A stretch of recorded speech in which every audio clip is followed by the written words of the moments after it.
We sailed the Inside Passage the first full day of the cruise and arrived at Ketchikan, which is Alaska's most southeastern city, the morning of day 3.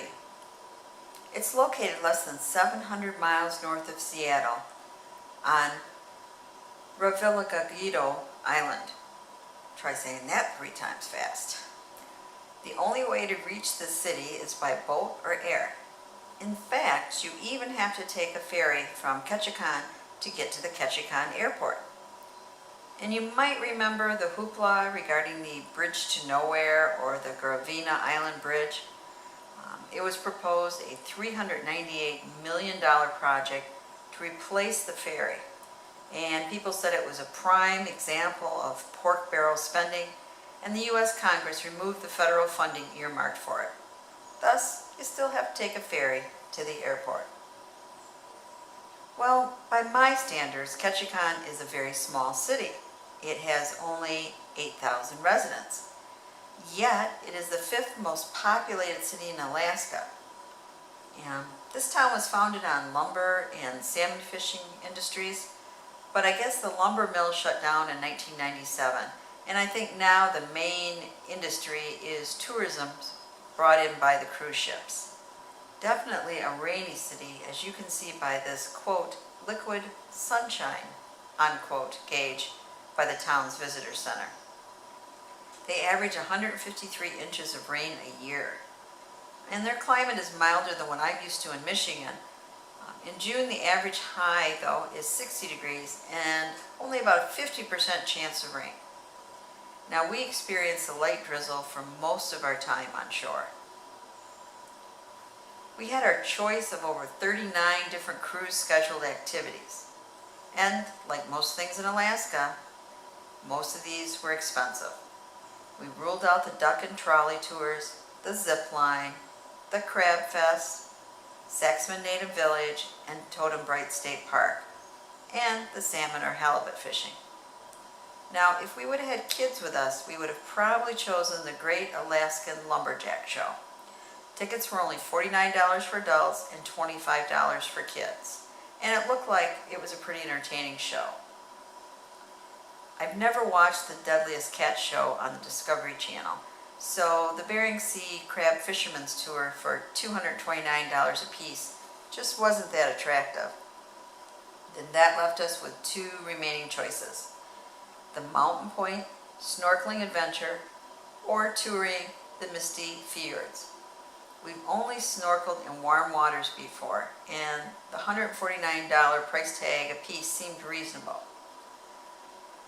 Now, the Misty FS National Monument is 2.2 million acres, and it was carved by glaciers thousands of years ago. It's located 40 miles from Ketchikan and can only be explored by, you guessed it, boat or float plane. It sounded like a very scenic tour, but again, the tour was $219 a piece. In the end, we chose to do none of the cruise ship schedule activities. Instead, I booked with Ketchikan Taxi Tours for a private 3-hour tour, and the price was $222 for all 3 of us together. Our tour guide was Serena, the owner's niece. She was a very pleasant, energetic young woman full of local knowledge. The entire city has only 40 miles of road. Can you believe it? We went south first to see if there were any bears near the bridge. The salmons were just starting to run, and it was high tide, so it was unlikely we'd see any. So, yep, we didn't see any bears. Well, other than this carved bear. But we did see the heads of seals bobbing for fish. And Serena showed us a picture of a petite woman, Misty, who had caught a 48-pound salmon just last week and won the local salmon derby. Look at the size of that fish. The Tlingit Indian name, Ketchikan, and I'm not sure how to pronounce that, means spread wings of the eagle, and that's what they called Ketchikan. And eagles here seemed as common as sparrows back home. They were perched in the sitka trees around the water, and they were waiting for fishermen to clean their catch, and then the eagles would eat the remainder. We stopped at a local woman's booth who was selling Salmon Berry Jam and Spruce Tip Needle Jam, had a taste test, and decided to bring some home. I did find a ripe salmon berry to try in the woods. It tasted okay. They looked a lot like raspberries, but just weren't as sweet.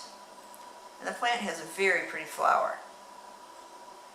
And next we went to Potlatch Park, a recreated native village, and learned about the Klinglet natives' way of life in the 19th century and their totem pole carving. The natives were communal and lived in one hut. We were told that missionaries basically destroyed their way of life. And of course, Ketchikan has the world's largest collection of standing totem poles, and they are pretty magnificent. Traveled to where the road ended and went to Settlers Cove State Recreational Area and hiked a quarter-mile to see a very picturesque waterfall. Very beautiful. Moss was everywhere, definitely a rainforest, huge cedars. It was my favorite place in the island, just very beautiful and tranquil. Ketchikan is surrounded by the 17 million acre Tongass National Forest, the largest in the United States. When our tour was over, we decided to visit historic Creek Street, which is the older part of town. It is located in a very scenic area right on a creek. The building on the left is the Cove Soho, a nice art gift shop. It was a nice change for all the cheap souvenir shops we had visited. It features art by Ray Troll, bills himself as a fish artist. I like this one, Octopi Wall Street. Now Creek Street was the red light district. Between 1903 and 1953, as many as 30 brothels lined either side of the creek. Hence the sign, where both men and salmon came upstream to spawn. You gotta love that sign. Most of the houses had hidden trapdoors underneath the house so they could receive delivery of liquor in the dead of night.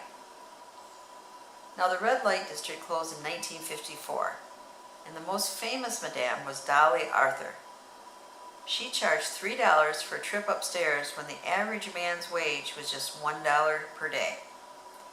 However, these were not lush velvet boudoirs, very utilitarian. And Dolly basically finished her life in poverty.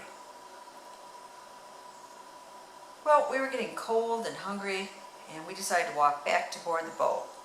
We saw a lot of float planes while we were in Alaska, and we were told that 1 out of every 50 adult Alaskan residents had a pilot license. Now, of course, the sun came out right when we were leaving port, and it lit up the pretty mountains in the distance. It was really beautiful. So we said goodbye to Ketchikan, and tomorrow we visit Juneau.